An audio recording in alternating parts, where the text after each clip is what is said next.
It's still working.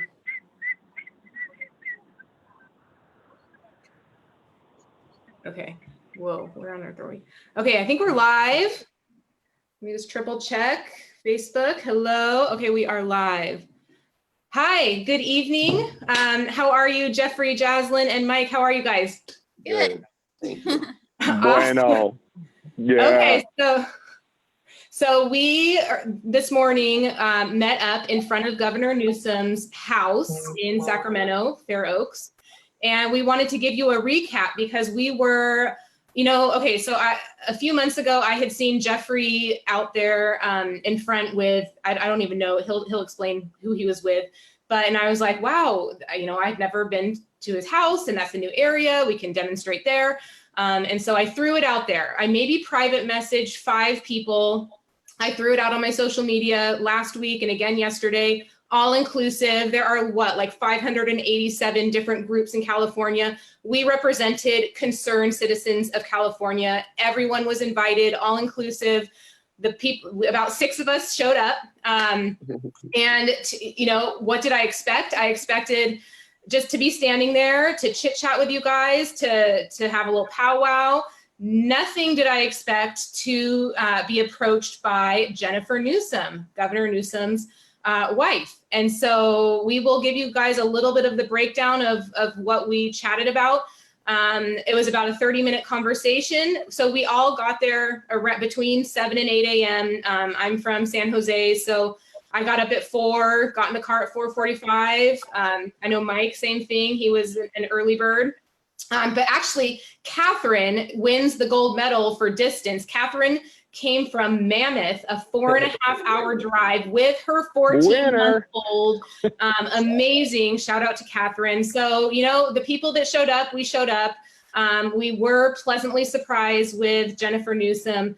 And so we will break down a little bit. I know I posted a 2-minute video of a live video with Jennifer Newsom. Eventually, actually, I was contemplating, do I go live? Do I not go live? I nudged Mike. I'm like, do I do it? And so if anything, blame Mike. I did go live. When she asked me to stop going live, I was respectful. I was so floored and amazed that she took the time to come out to us. So of course I was respectful and I stopped going live. And I know a lot of you guys have questions and have been texting and calling people.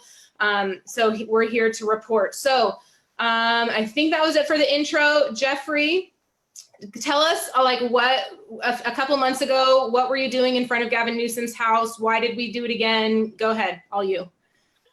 All right, so what we did a little while back was we got together with some patriots that were just a group of concerned citizens, you could say, from all different genres of the movement. We had Pro 2A, freedom of speech, parents involved with CPS, medical kidnapping.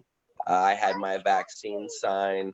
And what we did was we went out, we basically just showed, people that, hey, this is where he lives. It's very accessible. And you don't necessarily always have to go to the Capitol. You can go to these people's homes and let them know that we've been thinking about them, kind of like they do to us.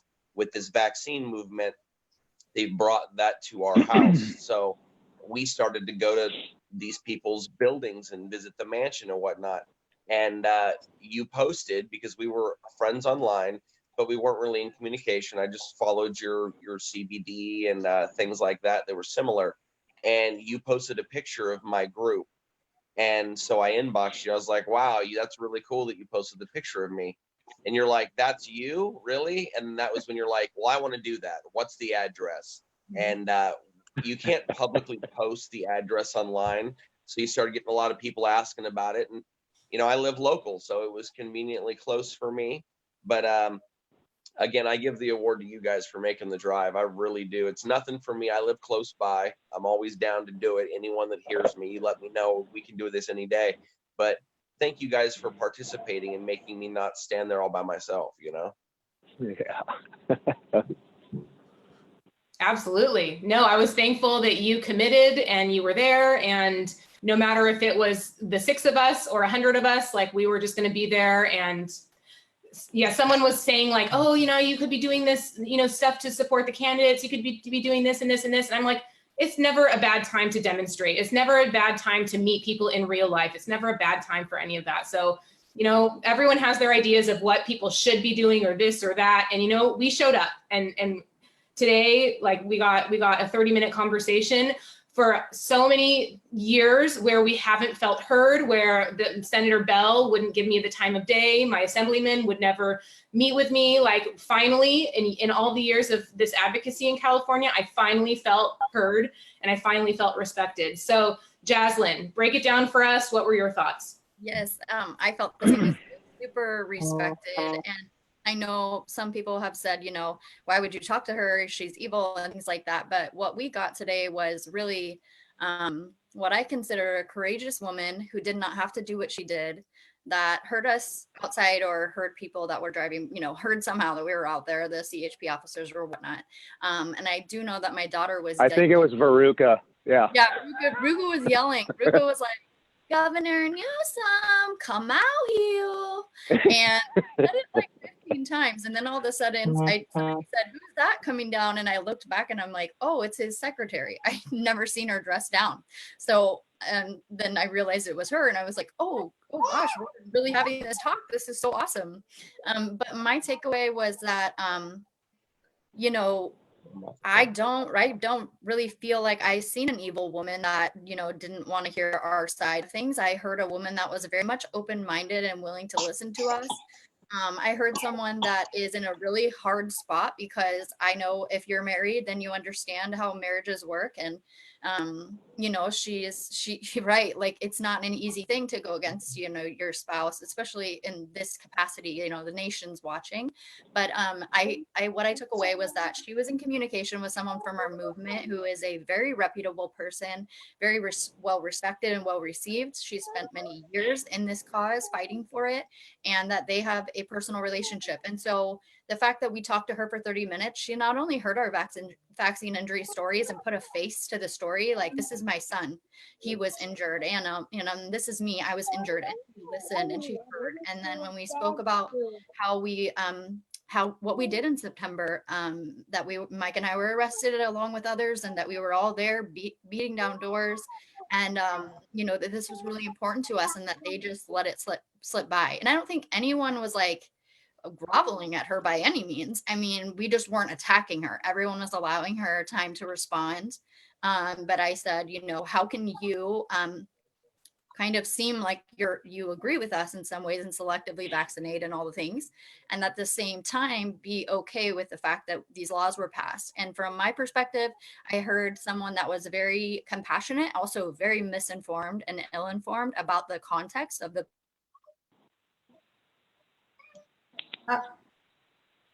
No. She's gone. She's Jaslynn, we can't hear you. She was very misinformed. There were lots of examples where, like when Mike was talking about exemptions, and when we were talking about the number of shots that were received, maybe even going to college, for example, how you're going to be required to have vaccinations to get into college. There were just a lot of things that she was not aware of, which I could see how that would be something that kind of gets skipped because they signed 900 bills. You know, Gavin signed over 900 bills in a year. That's like 3 a day. We're over here complaining about SB 276 or whatever, you know, and they had another 800 and something to look at. So I think that could have been a reason why it's more important for us than it is for them. Well, yeah, when I run for governor, it's going to be 100 bills total, and 50 of those are to be to repeal other bills. So right. Totally. there's no reason to be writing 1,000 bills. We have more laws than anybody knows on the books. So let's get real. Stop wasting money having these guys be full time. It's ridiculous. She also mentioned meetings that she was having with certain people that are also well-respected, predominant people like doctors, makers, and that she was, you know, willing to dig into this, which, like you guys said, there's a lot of stuff that everyone in California is mad about something that this governor is doing. And so I felt like today was also an opportunity not just to talk about our one single stance issue. There were a lot of things brought up about, you know, letting criminals and pedophiles out of jail, and the homeless issue, and the debt, student debt, and all these things, you know. So some of that stuff was kind of tossed in there too. So it was like, we're not just unhappy with this stuff, we're unhappy with a lot of stuff, okay? But this right now today is what's important. And if we have your ear, we want you to hear our story and hear what this bill entails and hear how this affects families. And I felt like she really listened to us. Mike, what you got for us? Well, I'll just tell you what I thought was going to happen versus what actually happened. I really thought we would just get there, hang out with the cops, have a good time, which we did. We were having fun, just getting to know people. I enjoy that part of our movement, is like getting to know people on a more personal level, one-on-one, kind of really know what you're about, kind of meet people. I thought that we would maybe have him drive out, and you know, I have like signs. I guess you can't see me, so I made it. Oh, you can see it? Okay, good. So I have the Gavin Newsom as a segregationist, and I will keep that going until he's not a segregationist. And I would really love it if everybody had one of these. I've got one for Evan Lowe, the assemblyman out here. I stood out in front of his get to know me meeting the other day, and they got to know me. And it was just me. I imposed it. I just did it, you know, because I don't care. I'm trying to like bother him. And then I got my regular, you know, separate and unequal, you know, and they need to know that they are making us leave. I mean, you got to speak about your situation, Elaine, and having to leave the state. And Catherine was talking about being a, you know, now they're going to be a one income family and they're young. I mean, to me, that's, you know, 2 kids, you're that young, and now you have to be like trying to homeschool your kids at the same time. And I did homeschool for 2 years as a single dad, and I liked it. It's doable, but if your kid wants to be with people, it's not quite the same. You know, he only wants to go to school to play in the band, and hang out with his friends. That's not equal when you're like having to stay home, get on the internet, learn by yourself. I mean, once he learned how to learn, he goes to school, and it's like, well, I can figure out anything. So, I mean, I think there's super value in that. And he realizes how jacked up the education system is at public school, but he likes to have a teacher just direct him without having to like go through the internet and try to figure out how to do it on his own and read the books and like do it all. And then she came out, and it was, I wasn't expecting that. I got to say, really wasn't. And I would really encourage, like, what I took from this, and I think that it's kind of a learning moment for us, is we all have a lot to say. We all want to tell people what is going on. And I think it's very important when we come as a group and someone comes out alone, especially, to try to like let someone who starts talking have a voice, finish their story, because everyone in this movement knows it's not a 30-second story. All right. Our stories, you have to have some background, and then you get some foreground, and then you get some reality about how it's really affecting you. This isn't done in 30 seconds. So everyone who's there wants to tell her everything, and we'll like jump on top of it. And that's fine, as long as it's related to the subject matter at hand. Like, I wanted to tell her about the 870 people who are calling doctors. That to me is an important point, and they're not accepting those as exemptions. Like, they would not give these people exemptions. We all know the video. Everybody in this movement knows that video. She did not. She didn't know about it. I asked her if I could send it to her, but then like people started jumping on her. I never really got a like complete. So I think we need to really just let people, especially if they got a minute, to finish one thought, so that the person like taking in the information gets a complete thought. and what we haven't been able to deliver in this movement, I think, are complete thoughts to the legislators.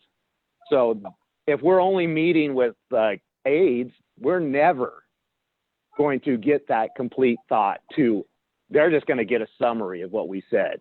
And I thought it was really interesting to see her come out, really a lot of blind spots on what the legislation is. I'm not going to go too into deep. I'm going to respect that, you know, she doesn't want people knowing too much about what she said. So I'm going to honor that because we said we would. But there's a lot to learn, but she is willing to meet with one of the people who's been fighting in this movement for a long time about like naturopathic doctors and, you know, somebody who has a different point of view. And hopefully that'll generate some traction because that's what we need. People, like, they pushed 277 through because of the, you know, family history stuff. That's gone. I don't think she understands that. I don't think they really, I mean, I think she kind of gets it, but I don't think it's not very solid, but I think she really is not down for this. Like, I don't think she's down for 276 and 714 at all. But I'm not going to put words in her mouth, but that's the vibe I got. So it was great. And just to hang out with good people. I really, like, in my mind, I envisioned singing Gavin Newsom a song today. That didn't quite work out, but I got to sing in front of his mansion. So it was fun anyways. I had a good time. You know, the more we get, what I'd say is there was only 6 of us and a bunch of kids. And something happened.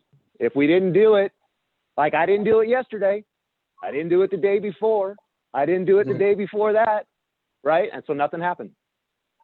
I did it today and something happened. If we didn't go, maybe it never would have, it clearly wouldn't have happened if we didn't go. But so thank you, Elaine, for making me get out of my bed at 3:30 and get up there. And it's the only time when the alarm went off at 3:30, I jumped out of bed and said, "I'm coming, Gavin." That was it. I had no problem getting up this morning. All right, so that's my experience. Jaslyn, did you have something to piggyback on that? Yeah, I piggyback on the thank you guys for you and Jeffrey for putting this together. I know there was other events at his house that I wanted to make it to and I couldn't. So today was really awesome to be able to be there with all of my kids. So thank you guys for doing that. And I guess I would just say too, that the whole point of, you know, doing this video was to kind of relay back a little bit of hope that was inspired today by this tiny group of people who got the ear of the first partner of California, who seemed very much, I agree with Mike, I'm not going to put words in her mouth and I will respect her. I did not post any video footage of her, but I have it because I really liked re-listening to it so I could see like what, and also the fact that I had it could help me validate that everything she said was in fact true per this person in our movement. So I don't think she was lying. And I know a lot of people want to believe that she was placating us, but it didn't feel like that to me at all. And I just want to say that, you know, she did ask us for time.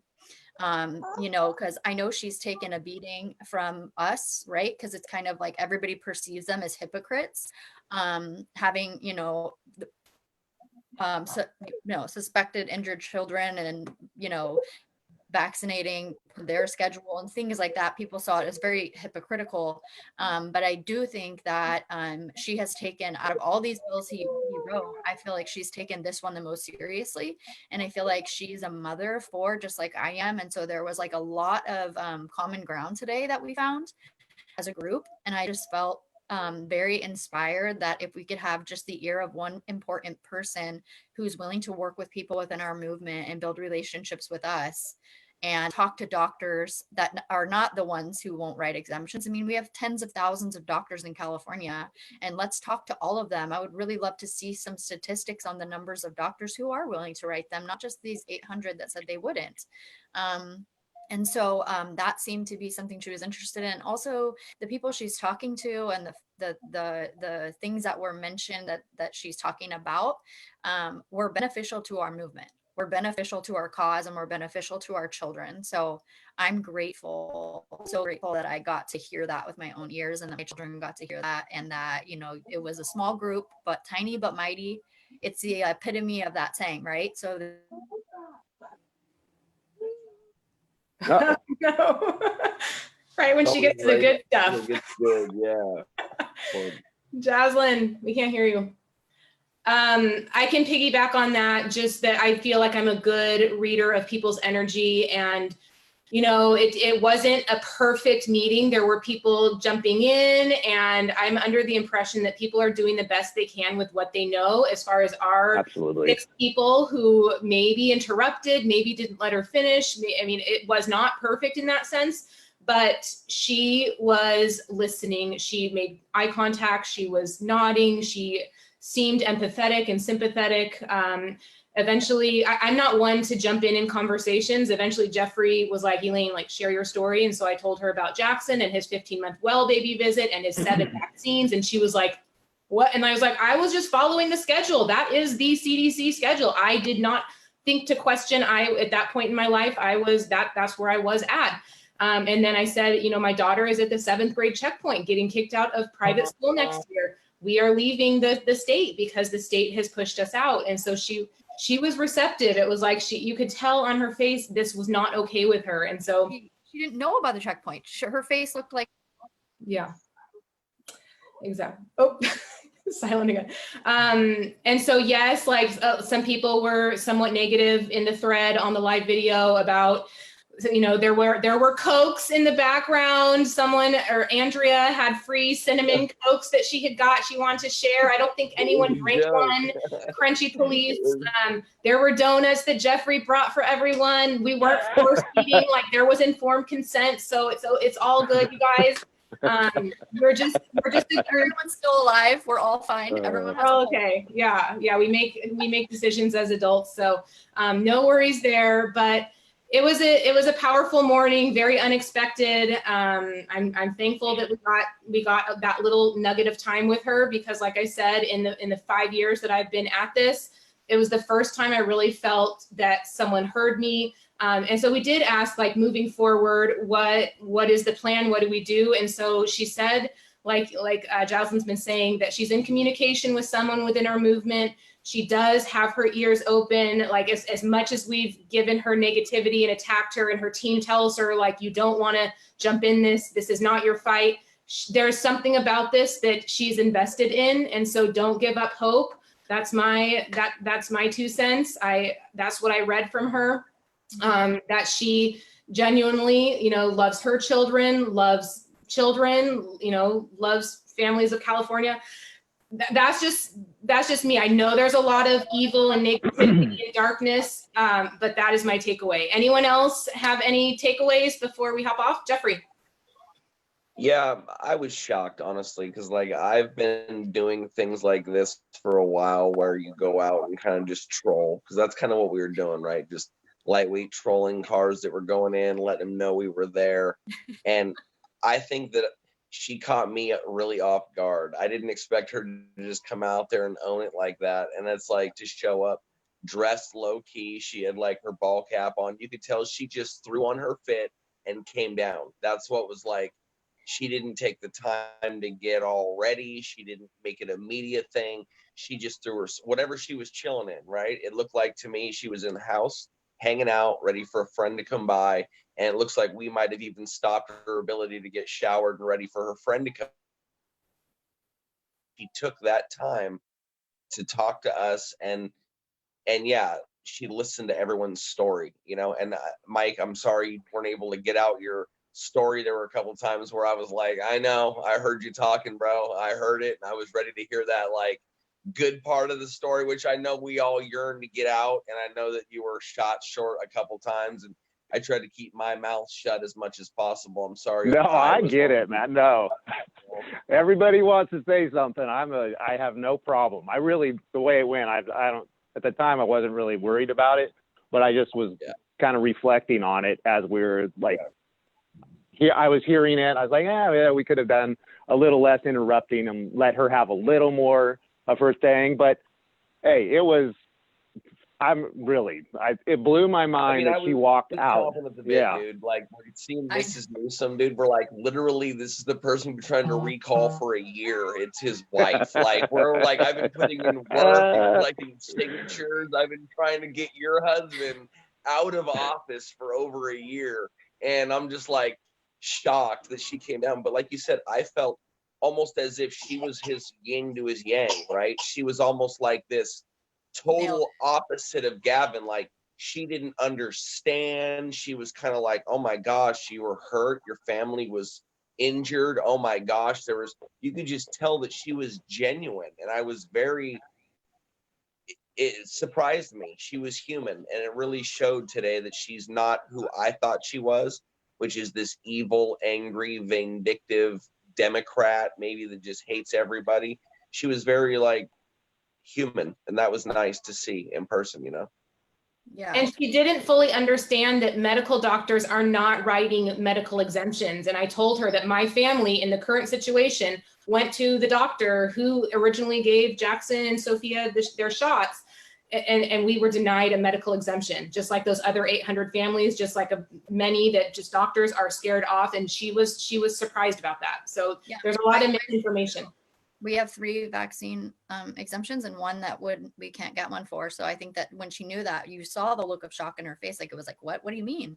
You can still get them. Like, no, you can't. And I think, you know, like what Jeffrey said, I was taken aback too. And I just was so surprised by him, by the way, that he was so composed and like so not and, like not, you know, like, you know, not the typical Jeffrey that would be trolling, right? So I was like, wow, this is so cool. And I specifically remember at one point when she said, you know, I hear you and I understand you and I empathize with you. And then she said, you know, and I too have fears. And I was like, care to elaborate on that? And then she did. And I mean, I want to respect her wishes, and I don't want to repeat her verbatim because I don't want to put her in a position where it looks like she's some anti-vaxxer, because that's definitely not the case. But you know, a selective one.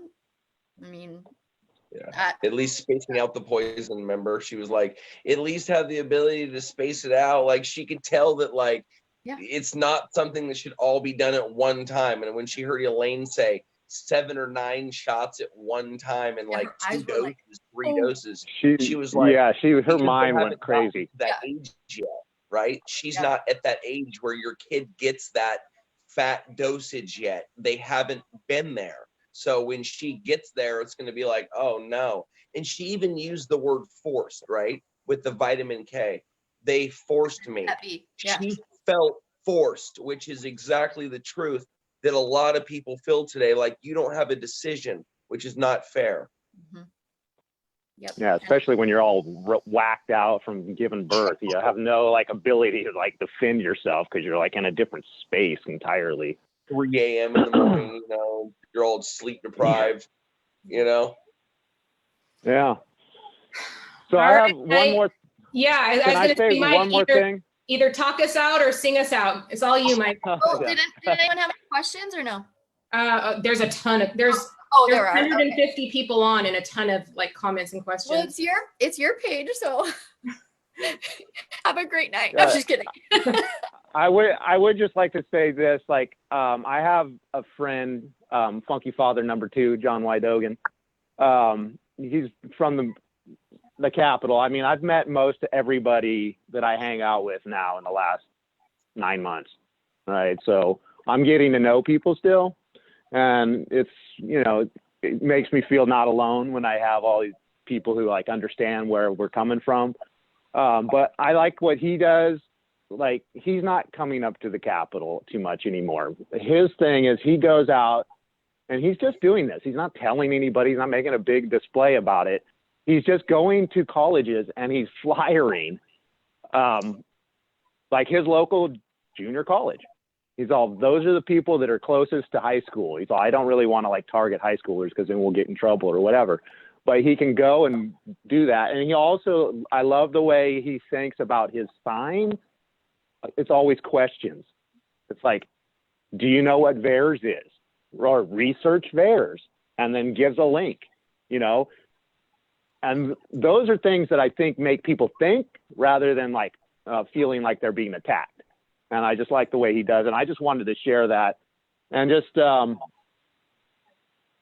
out and being there, making stuff happen, being part of something. We're not all going to get along. We're not all going to like agree on everything. I mean, there are people that were there today that we have differences of points of view, but when we talk to each other, which, that's the beauty of free speech, is you get to hear what the other person's actually thinking and why they get there. And then you can talk about it back and forth, and maybe you'll never agree on anything, but at least you'll like have some kind of understanding of what people are doing. That's what I'm observing, is like, we get together, we have these conversations. I have people who believe all kinds of stuff, and I love it. I mean, anybody who's got it like some crazy ass thought, I'm into it. So, once you see into one conspiracy, the next one's a little easier to see into. Yeah.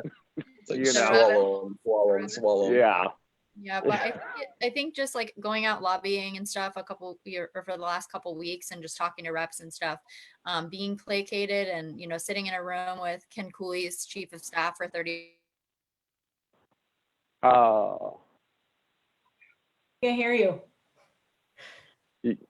Poor Jazz. Jazz. Yeah, so on the way out, I put a couple of signs for somebody who said they would be willing to write legislation that required every county in the state to allow for a vaccine-free school. Wow. So I'm not going to say who it is, because I think I should be really quiet, because I think it will hurt her chances. Oh, did I say? Or his chances, I mean. It's yeah, so I'm not, I think it's finding somebody, and it's not somebody from where I thought I'd find them. Let me put it to you that way. So all right, if we can replace senators, let's do it. Can you hear me or no? Yeah, go for it. Oh, okay. I don't know if it got cut off, but I was just saying, Yeah. at the Capitol, when we're doing that, we feel very placated and not heard, and just kind of like they're nodding their head at us like we don't care, we're not going to tell your representative anyway. And like, if you go into their office and they're not Republican, I'm sorry, that's the truth. My Republican Assembly and Senate listen to me perfectly well and vote against it, but not all of them do. And so I just think that it's important that we are getting face to face with them in any capacity we can. And it doesn't have to be a big rally or a group of people or a big event and a big fiasco. It just has to be like one or two or three or four people just going around with the same goal in mind, which is just information, education, and spreading awareness wherever we go, not just to politicians, but the critical mass's opinion on this really matters as well, that they understand it. Absolutely. Critical mass. Okay, Jenny has a question. Do you guys think she just wanted to say what she had to you to get you away from her home where her kids live? So her kids, we did at 7:53, there were, I think, 3 SUVs that went out, black SUVs we could see in. There were kids, so their kids went to some kind of school. I heard it was Waldorf. I don't know 100%. But does anyone want to answer that question? Do you think she was just putting on a show? I don't think she was putting on a show. Her kids weren't there, so there was really no point. She could have just stayed in the house. It would have been just as easy. There was no reason for her to come out. I mean, she said she'd been wanting to have a conversation with us for a long time, and she just hasn't. But, that's always possible. Fool me once. That already happened. So Yeah. But I think she had a friend pull up like right when she came out, and that friend was like walking down to the gate, like kind of waiting for her. And I just think if someone was trying to placate us and just get us to leave, they probably wouldn't have been. So like when I said something like, would you care to elaborate on that? And she did. And then she elaborated more, and then she elaborated more, and then she elaborated more on like end game planning, blah, blah, blah. So we are going to respect her decision or her choices to not expose all of that content. But the point is that everything she showed us with her words and actions just said otherwise, that she was not trying to placate us, that she was genuinely concerned. And a couple times I even saw her eyes tear up, like when we talked about being a breastfeeding mom going to jail that day. that he didn't veto the bills, you know, that I saw tears in her eyes. As a mother of four to mother of four, I think that there was some common ground found there today. I don't think it was fake. Word is she knows about vaccines. She's seen trace amounts, you know, Eric Gladen's film. I told her today Vax2 came out live stream. So she seemed to know, like we were educating a little bit, but she seemed, you know, she was nodding her head. She seemed, it sounded like it was nothing new to her. So I agree. She even went like, oh, it is, like when you said it Vax2, you know, out. She's That's like, oh. true. Yeah. Today? So, yeah. Go see Vax2. I wish we would have had like a DVD or something, but that's not something you could be prepared for. And that's what I'm saying. Like it was so raw and in the moment.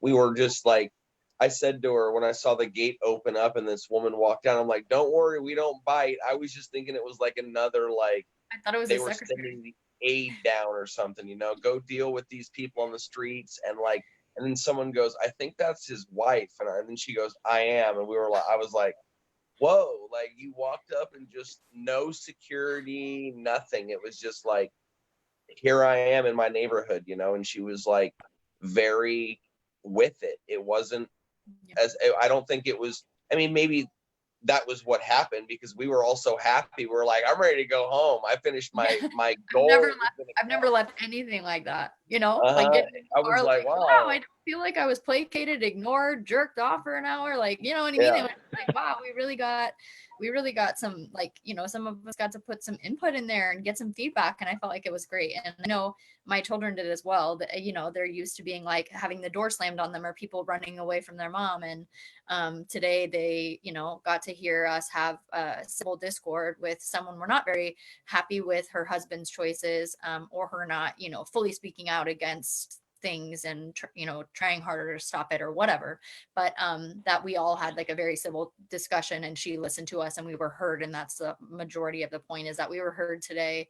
And I've approached Senator Pan, Lorena De Leon, I mean, so many times, and they have their security guards and they just usher them off away from you. And, you know, it's just something we're very used to, but today was totally different. So thank you guys so much for getting that together. It was really good. I would say I've been to the Capitol. You know, I was there for 2 weeks running straight in front of the governor's door. I didn't see her or the governor for 2 weeks. And one of the things that bothered me was like, we're going to try to like fix it. I'm like so sick of people passing bills that aren't fixed. Mm-hmm. And I told her that, you know, Gavin could have been a hero to this movement and Pan would have probably forced it through anyways. So there was like, you know, no reason not to do it. Instead, he just became a segregationist. She did say this because I think it's important that she, you know, I'm not disclosing everything she said, but she did say your reps aren't listening to you. And it wasn't just Gavin. Yeah. You know, that's important for people to understand. No, too. I know. Yeah. I mean, she was definitely, but I think that was kind of like a defending of like what he's got going and kind of an excuse for it. But, you know, I do appreciate her coming out for sure. Yeah. She took the criticisms. I admit, like there was a couple times where she backpedaled and tried to defend her husband or whatnot, but she did a pretty good job of taking those punches and not really like responding in a harsh manner. She knew we were pissed and she let us say what we had to say without being too defensive, which was important. Yeah, she saw the corner of her eye, my bumper sticker that says "Can recall Gavin Newsom," and we were like asking her, then why is it okay for your husband to do this and this and this to our kids, right? And she's like, I hear you. Just I know, right? Right? I hear you. Posture up. Hold on. She mentioned like you guys only knew what was going on behind the scenes. If you guys, she did that a couple of times. Like if you guys only knew, she couldn't tell us everything. Yep. You know. Yep. And we can't speculate, but I got a really good feeling, and I think you did too, that what she was saying and what she was implicating was that she's very much attached to this outcome and that she's working behind the scenes. It was nice to hear. How does it make you feel, Elaine, on your way out, hearing that the Mrs. Newsom or Miss Partner is trying to fix things as everyone's leaving? How does that make you feel? it sounds like a Band-Aid to a big problem. There's more to this issue. There's other issues in California that have led to our decision to leave.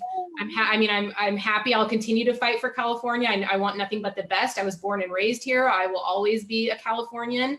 I'm really sad for the direction it's gone, but it gives me like a glimmer of hope that there's someone who is willing to listen to us and work with us.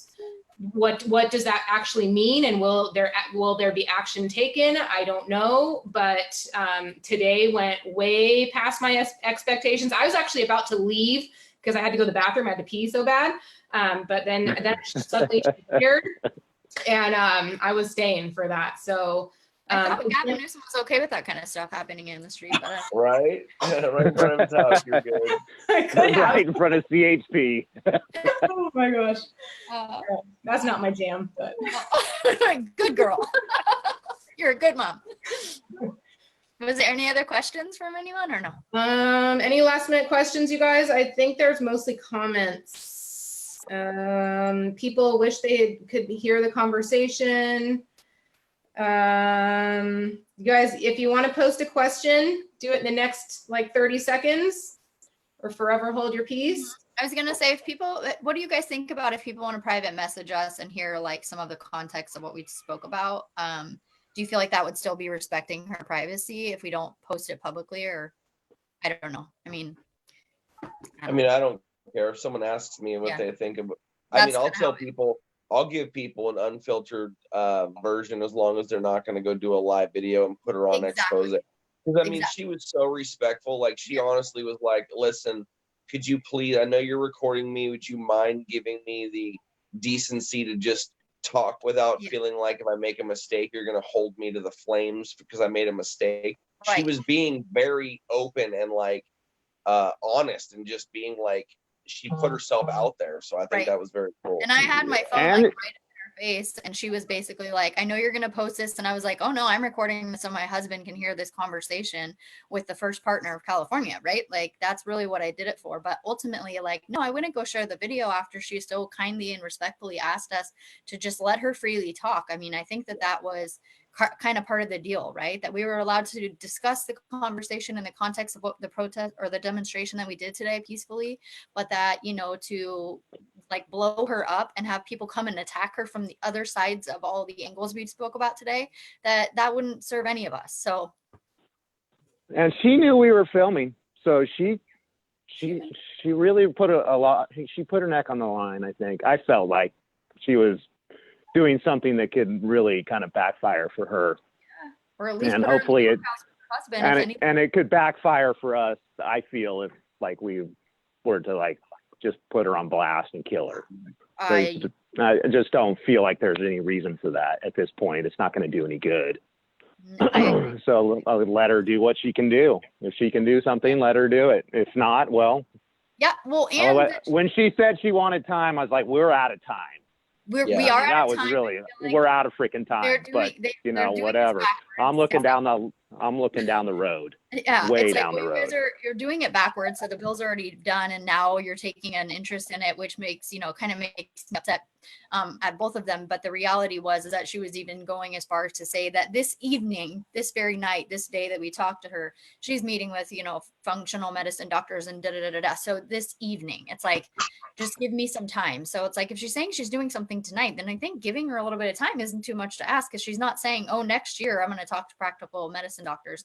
No, tonight she's going to do that. So we'll see where it goes. The energies of the world, dude. It was the karmic energy bringing this. Because like you said, not a lot of people came.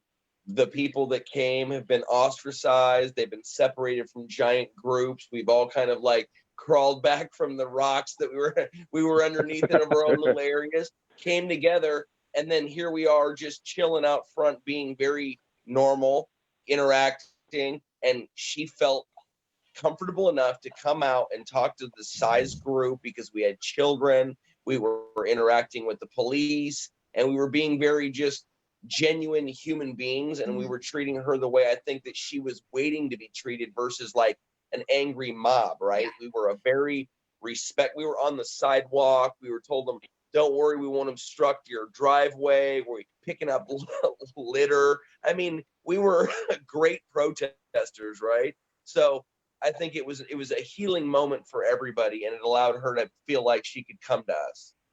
Yeah, and I want to keep that going. That's the whole point, is I don't want to ruin it. It just started, so. But anger has its place. Believe me, anger has its place. And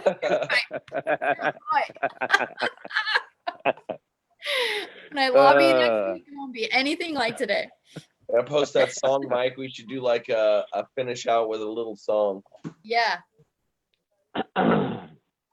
You want to, Mike? You're up if you want it. Hang on. Let me put my ballsy All right. Oh, you're frozen, but it sounds good. Ooh, turn your blind eye. Whoa, turn your blind eye. Turn your blind eye. Whoa, turn your blind eye. Turn your blind eye or walk on by. Don't wanna know why the mamas cry. Turn your blind eye, walk on by. Don't wanna know how them babies died. Well, turn your blind eye. Turn your blind eye. Turn your blind eye. Turn your blind eye. Turn your blind eye. You might see we only want to live here peacefully and be free. Like with somebody, like everybody, free to be in our community with no bigotry coming down on me and all of these beautiful families. Yeah, we want to be free. Is that so hard to see? Yeah, we want to be free. Is that so hard to see? Turn your blind eye. Whoa, turn your blind eye. Turn your blind eye. Whoa, turn your blind eye. Turn your blind eye. Walk on by. Don't want to know about our history. Turn your blind eye. Walk on by. Don't want to see all these injuries. Well, turn your blind eye. Turn your blind eye. Turn your blind eye. Turn your blind eye. Turn your blind eye. You might see all we want to do is just be free eternally with sovereignty, integrity, and autonomy, constitutionally, unalienably. Is that so hard to conceive in the land of the free? Is that too hard to believe? Yeah, we want to be free. Is that so hard to see? Yeah, we want to be free. Is that so hard to see? Yeah, nobody seems to care to share the despair going on around here. As another baby disappears into the atmosphere, it's clear. Nobody want to hear, they'd rather leer and jeer and sneer. Living in fear. Yeah, they're living in fear of the mother, fear of the other, fear of the sister, yeah, fear of the brother, yeah, fear of the mother, fear of the other, fear of the father, yeah, fear of the brother, yeah, fear of the mother, fear of the other, fear of the baby, yeah, fear of the brother, yeah, fear of the mother, fear of the other, fear of the neighbor, yeah, fear of the brother. Turn your blind eye. Whoa, turn your blind eye. Turn your blind eye. Turn your blind eye. Turn your blind eye. You might see we only want to live here peacefully and be free. Like with somebody, is that so hard to see? Is that we want to be free? Like with somebody, is that so hard to see? Yeah, we want to be free. Like with somebody, is that so hard to see? Is that so hard to see? Yeah, is that so hard to see? Woo! I'll see you all later. You got a lot of love, Mike. People love you. All right, you guys. All right. Have a good night. Peace. Take care. Peace be with you all. Thanks again. Bye.